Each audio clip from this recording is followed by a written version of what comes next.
हरे कृष्णा। हमारे पुराणों के पन्ने इस कार्यक्रम में आज हम एक ऐसे प्रश्न पर चर्चा करेंगे।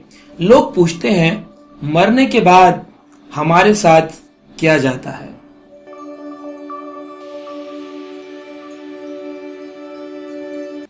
लोगों ने कहा खाली हाथ आए थे, खाली हाथ जाएंगे, क्या लेकर के आए थे, क्या लेकर के जाएंगे।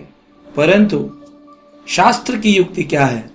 तो हमारे पुराणों को जब हम खोलते हैं तो 18 पुराणों के अंदर एक पुराण है जिसका नाम है पद्म पुराण।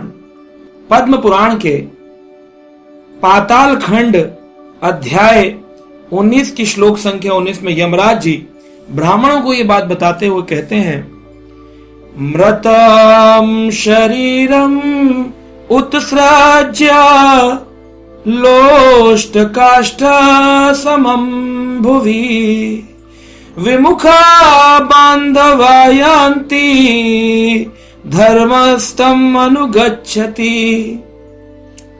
मृत शरीरम उत्सृज्य, इस शरीर के मृत हो जाने के बाद आत्मा तो कभी मरती नहीं।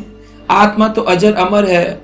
आत्मा तो सच्चिदानंद भगवान के सच्चिदानंद अंश होने के कारण कभी मृत्यु नहीं आती है।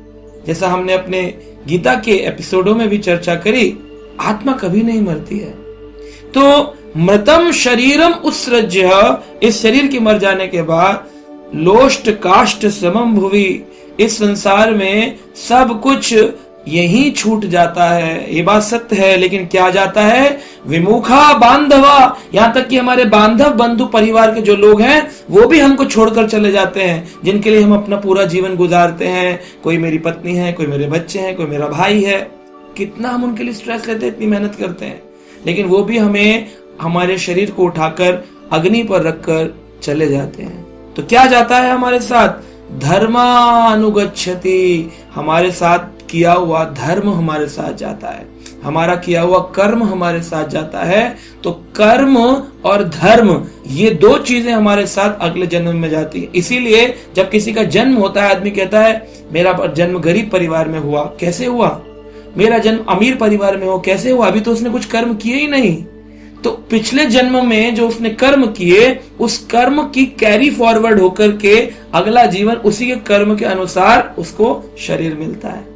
तो कर्म अगर धर्म के साथ जुड़ा हो तो व्यक्ति का जीवन बहुत सुंदर हो सकता है। और अगर उसने धर्म की पराकाष्ठा भगवान कृष्ण की भक्ति की हो तो उस धर्म के माध्यम से उसको दोबारा इस जन्म मृत्यु के चक्र में नहीं आना पड़ेगा, और उस धर्म के कारण वो भगवान के धाम में प्रवेश करेगा। एक उदाहरण से हम समझना चाहें कि जैसे अगर आप दिल्ली, बॉम्बे या भारत के किसी भी शहर में रहते हैं, तो यहां पर अगर आपको कुछ चीज खरीदनी हो तो यहां पर करेंसी चलती है रुपया, रुपीज। ऐसे ही अगर आप अमेरिका जाएंगे, वहां पर कुछ सामान खरीदना चाहें तो वहां करेंसी चलती है अमेरिकन डॉलर्स। आप जाएंगे दूसरे कंट्रीज में, अगर यूरोप जाते हैं तो यूरोज चलते हैं, सेंट चलता है। अलग अलग देशों में अलग अलग करेंसी चलती है। उसी प्रकार जब हम भगवान के धाम की ओर जाना चाहें, आदमी बोलता है मृत्यु के बाद मोक्ष मिल जाएगा, सबको नहीं मिलता। जिस व्यक्ति ने अपने जीवन काल में धर्म परायण होकर जीवन जिया हो, उस व्यक्ति के अगले जन्म होने से पहले उसको धर्म सपोर्ट करेगा। तो भगवान के धाम के रास्ते में अगर एक पानी की बोतल भी खरीदनी हो कि प्यास लगी है, जीवात्मा पानी पीना चाहती है, तो वहां पर करेंसी कौन सी चलेगी? यूरो नहीं, डॉलर नहीं, रुपया नहीं, वहां कौन सी करेंसी चलती है? धर्मस्तम अनुगच्छति, धर्म ही जाता है। धर्म जितना किया होगा, जितना मटका धर्म का भरा होगा, उसमें से निकाल करके पानी पी सकते हो, वरना उस जीवात्मा को यमदूत कोड़े मारते हैं, उस जीवात्मा को दुख सहने पड़ते हैं, नरक की यातना भोगनी पड़ती है। इसलिए व्यक्ति को जीवन काल में जीते जी धर्म परायण होना चाहिए। तो ये पद्म पुराण हमको ज्ञान दिशा निर्देशन दिखाते हैं, हमारे प्राचीन पुराण, कि किस प्रकार से व्यक्ति को कर्म परायण होने के साथ साथ कर्म को धर्म परायण के साथ जोड़ना चाहिए, और यही हमारे साथ अगले जीवन में जाता है। तो आशा करते हैं आप अपना जीवन धर्म परायण कर्म के अंदर गुजारेंगे।